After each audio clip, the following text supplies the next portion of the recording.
Ladies, gentlemen, and non-binary friends, welcome to the DC K.O tournament. We finally have a roster of champions who will be fighting for the prize of facing Darkseid, as far as I know. But now that we have the roster, let's take a look at our champions. Some of them you know very well, some of them you might not know so well, and some of them you're seeing for the first time.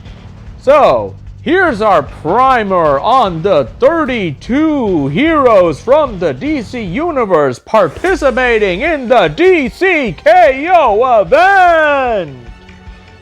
Up first on the list is Power Girl. While her origins are often very confusing, her powers and fighting abilities are pretty straightforward. She sees a target, she punches the target, and she is one of the best candidates to be part of this DC K.O tournament.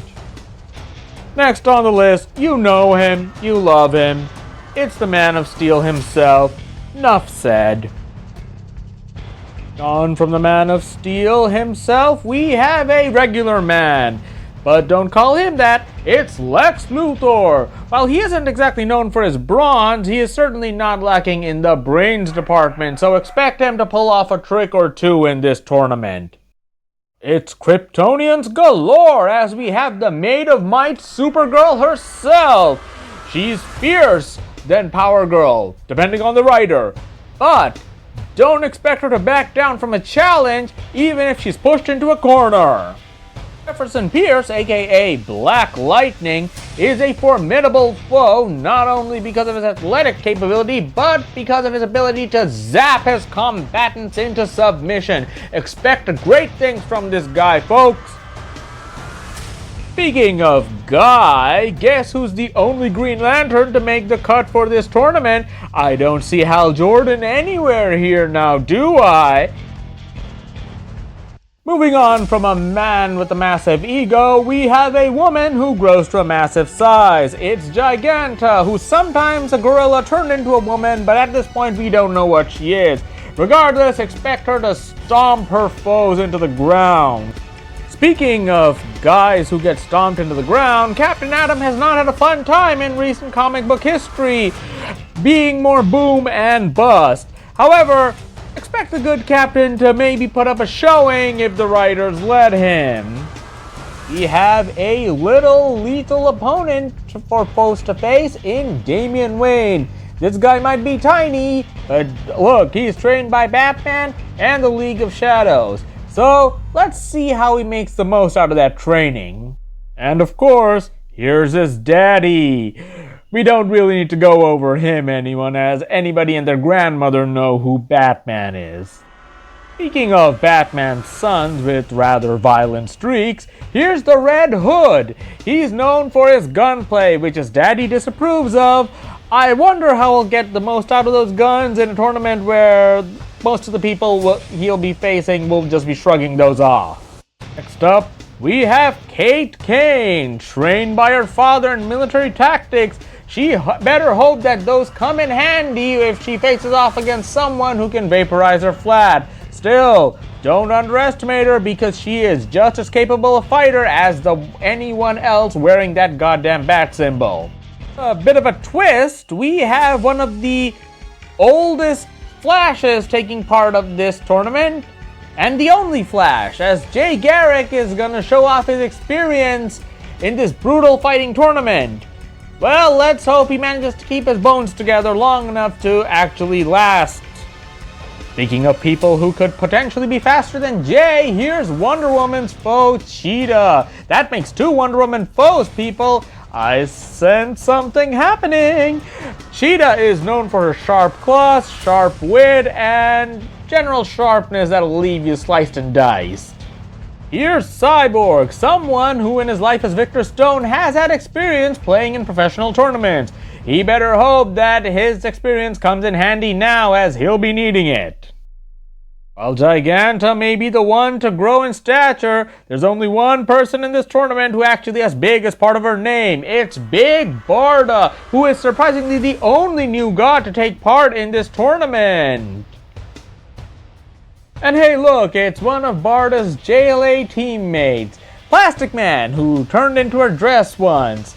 Well, past cancellations aside, Plastic Man's actually pretty slippery, stretchy, and nigh invulnerable.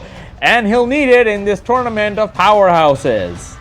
Speaking of powerhouses, here's the King of Atlantis, not portrayed by Jason Momoa. But hey, just because he seems less stronger than the company he keeps, do not underestimate our fishy friend. She's crazy! It's Harley Quinn! While Quinn might seem like an odd choice among these 32, let's remember that Quinn is very unpredictable. And unpredictable seems to be the name of the game of the DC K.O. tournament.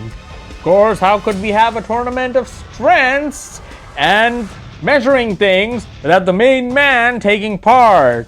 Of course, Lobo is not unknown to take a few bribes, but if he wants his reputation to stay intact, he might want to put it all into this. It's Green Arrow the Second, but that does not make him Green Arrow the Lesser, as Connor Hawke is a far superior fighter to his father, and he better hope that comes in handy if his bow goes snap. Hal may not be here, but guess his sometimes lover? Carol Ferris is here, having recently joined Justice League Unlimited as a Green Lantern-esque powerhouse. Carol is here and has been thrust into the deep end of the pool. Let's hope she learns to swim, or she'll sink very, very fast. It's the vivacious Vixen, capable of mimicking any animal on the Earth's surface and beyond. And she'll need it if the fight ends up taking place not on Earth and on Apocalypse. And here's Vixen's good old teammate from the Justice League Detroit days, Zatanna. Now Zatanna's magical prowess is second to almost none. However, she is not exactly known for taking a few hits, being a very squishy wizard. Let's hope she can backward speak her way out of this one. Fresh off his cameo in the Superman movie, it is Rex, the Element Man. And he is very useful in most situations. His survivability makes him someone that may not win, but will be hard to defeat. It's Wonder Woman. Like, of course it's Wonder Woman. Like, everybody knows who Wonder Woman is. Of course she's in this tournament, and she's gonna kick ass. That's all I have to say. Oh, here's an interesting one. We have Swamp Thing. Potentially, the Levi Kamui Swamp Thing. He's kinda young at this job, and just like Carol Ferris, he better get good at it real soon. And hey, here's Firestorm. Potentially one of DC's many attempts at Spider-Man. Now he's best known for being a combination of Metamorpho and Captain Atom, who the Justice League are on better terms with. Well, I hope he goes far in the tournament. King Shark is here as well, and he is not one known for taking things lightly. While he doesn't have to deal with his usual foe Superboy, he does have multiple Kryptonian partners that he might have to potentially deal with in this tournament. Ah yes, the Winged Wonder. No stranger to savagery and has a lifetime of experiences. Or should I say, lifetimes of experience. Expect a lot from Hawkman, at least when it comes to the strategy part of this. Hey look, that's no man, it's the demon Etrigan! And Etrigan has had some history with Darkseid before, if you remember Cosmic Odyssey, and I wonder if his selection in this tournament might have something to do with that here, folks. And the last member of our 32 is Jarro. Yes, you heard me correctly, it's Jarro, not Starro. It's the offshoot of Starro that was adopted by Batman and has only appeared in Scott Snyder's Justice League.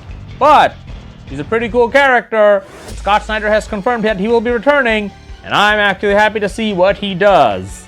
So that's our roster, and if you ask me who is most likely to take this tournament, well, that's pretty simple. It's whoever the writer wants to win, folks. Good night, everybody. Let the battles begin!